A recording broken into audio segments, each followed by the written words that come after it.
Newsbrief, the Advance Wars-inspired strategy effort Wargroove has broken even in just 3 days. Developer and publisher Chucklefish broke the news in a blog post, revealing it has already covered the cost of development. Wargroove launched for Xbox, PlayStation 4, Windows, and Nintendo Switch on February 1st, and was generally well received by critics. Chucklefish did not reveal any exact sales numbers, although the team promised players they are throwing themselves into improving the game for the Newsbrief. Rocket League is the latest game to be added into the PlayStation Cross-Play beta program, an addition that comes after years of Sony's reluctance to offer the feature to multiplayer games. Players still have the option to toggle cross-platform play on or off from Rocket League's gameplay settings, but the feature is flipped on by default. Psyonix's rocket-powered spin-on soccer is just one of several games that have offered limited cross-platform playing for some time, in large part due to the fact that Sony was reluctant to let players on the PlayStation 4 team up with a match against those on competing consoles. The company changed its tone recently, and openly admitted that it took a little too long to make that decision, first allowing Epic Games, Fortnite, to let its PlayStation 4 players compete and team up with friends on Xbox and Nintendo Switch, before slowly opening the feature up to other developers. So these personalized videos, showcasing the games played and trophies earned by PlayStation users have inadvertently revealed how many people have played each game, thanks to calculations made from trophy stats. It's important to note that this player data is not indicative of total sales for any particular game, but it's still pretty notable as this seems to be the first instance of information like this being publicly available. First noticed by Reddit-user Jamstat, they explain how these videos, dubbed by Sony as My PS4 Life, can provide player statistics, giving what looks like pretty accurate numbers on how many PS4 users are playing a specific game. Gamstat claims to have calculated the figures from information on the trophies provided in the My PS4 Live videos. The personalized videos tell players the name of the rarest trophy they have earned. In addition to hope, many other players also have the same achievement. By combining these figures with percentages for the trophies provided on the PlayStation website, Gamstat says they have been able to figure out how many people have at least started playing the games. Here, 764 players earned the Photo Bomber trophy in Fallout 76, the post explains, and on PlayStation.com it's revealed that 83% of all players got this trophy. Simple math. The total number of people who have played Fallout 76 on PS4 764 multiplied by 100% 3% 406. 795.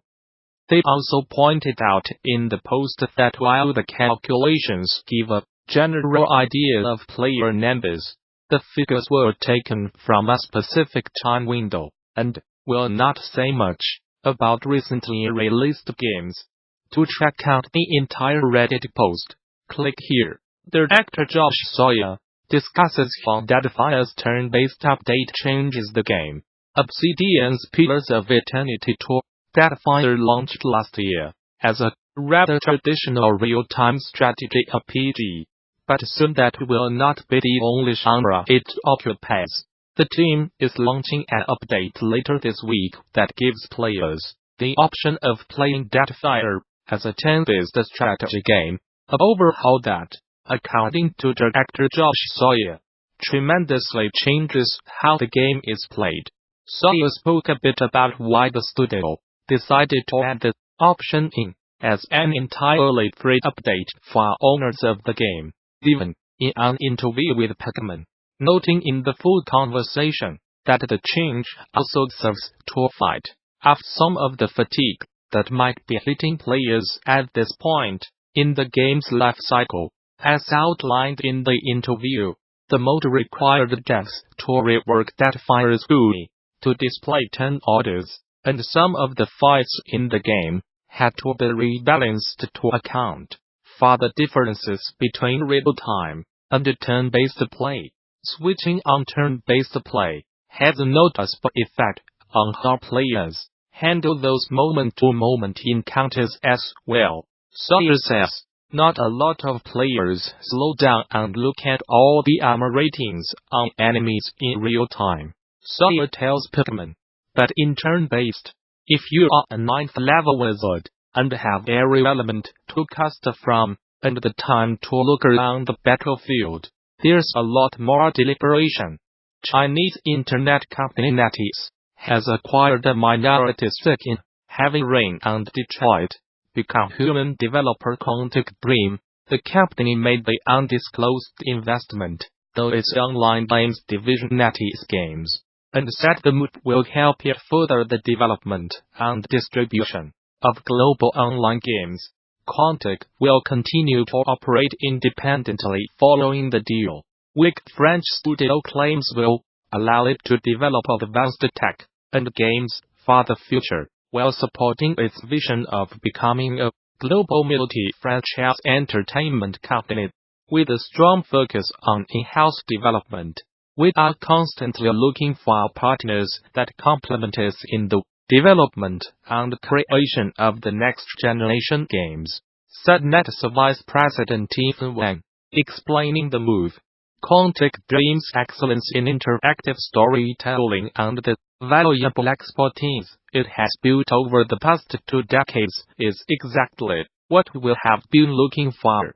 In the wake of the big, unresolved dispute between Spatlo's Dev Improbable and Unity, CryEngine maker Crytek has reaffirmed its commitment to providing an open platform in a post on its website. The post restates 2 main points that the company brought up in a post last week, that it is working closely with Improbable to create a gig for CryEngine, and that the upcoming CryEngine-based Battle Royale game from Automation will use Spatlos to power its 1000 player brawls. Crytek says that its efforts to ensure CryEngine supports open development and its partnership with Improbable both aim at the development process for devs that use CryEngine and respect interoperability between platforms, software, and services. This is all in service of a simple principle: developers come first, and developers do their best work when they are free to choose from the best range of tools, says the post. We are proud to partner with Improbable, but we want it to be the start of something bigger. We want to work with other technologists, toolmakers, and developer services to create a best-in-class and ever-improving experience. Game analytics company Delta has published its survey results for 2018, sharing data taken from a survey of 336 developers of free-to-play mobile games over a 12-month period. The findings could be useful for mobile developers who might want some insight into how they do like to monetize their game in the future. The survey revealed that even though the majority are casual and hardcore, games are still learning how more of their revenue from in-app purchases. Ad revenue is finally becoming viable. A majority of casual game developers make less than 40% of their revenue from ads, but 16% said they earn 80% or more from the same source. In comparison, 70% of hardcore game developers said their games made more than 20% of revenue from ads, up from only 50% reporting the same amount last year. Newsbrief. Pokemon Go developer Niantic has raised a grand total of $245 million at the close of a Series C funding round, bringing the company's current valuation up to nearly $4 billion. The funds aim to help the developer advance its tech through investments in advanced augmented reality capabilities, machine learning, and its Niantic real-world platform operating system. The cash also comes ahead of the 2019 launch of Harry Potter, Wizards Unite, an augmented reality game similar in flavor to the company's 2016 release, Pokémon Go, but with a magical twist. Building up to that release, Niantic notes that its most recent investment will help the company boost its game library and accelerate its hiring in order to continue to build its dev platform. We continue to be focused on delivering on our mission of bringing people together through experiences that marry advanced technology and the real world, said Niantic CEO and co-founder Hank in a press release.